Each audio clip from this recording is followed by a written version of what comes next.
Now, this extension of the Black Sea grain deal allows Ukraine to export wheat, corn and barley. Since Russia's invasion last year, Russia's warships have blocked Ukrainian ports, stopping cargo ships from freely transporting goods across the Black Sea through Turkey and then on to the rest of the world. Ukraine is one of the world's leading grain producers, but exports are down by more than 40% on last year.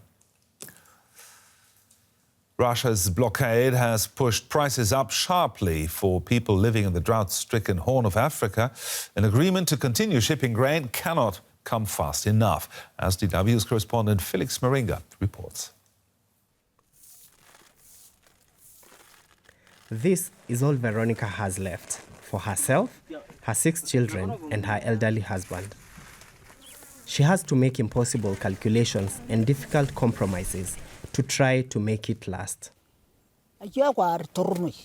We sometimes decide to sleep without food, so that the little we have takes us through the days before more food aid comes.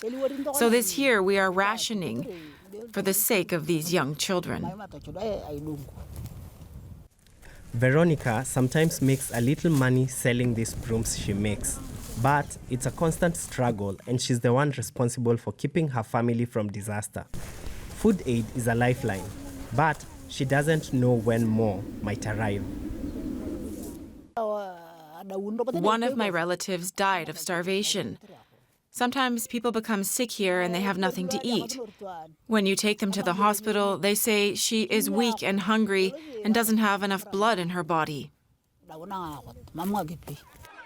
This is as far as aid has come today, a few crucial miles away from Veronica. These families got lucky. They'll be able to eat tonight and keep some for the coming days. Mary has 10 children to feed. The last food donation here was about 7 years ago. But the organization folded, and we never benefited again. When the kids don't have food, they survive on wild fruits. That's all there is here.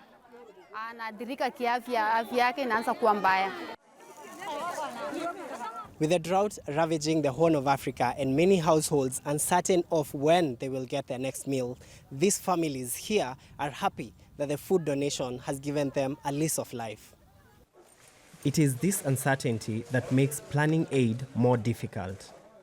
So any disruption means that the people who are doing humanitarian support will have to dig deeper into accessing the same supply and commodities for the households and the vulnerable communities that they want to focus on. So it will have a spiral in terms of budget implication, and therefore even the commodities that are now available to the vulnerable households will go down. For Veronica and her neighbors, each day without aid brings fear of starvation a little closer. For Mary, returning to her family with supplies, that fear has been pushed a little further away.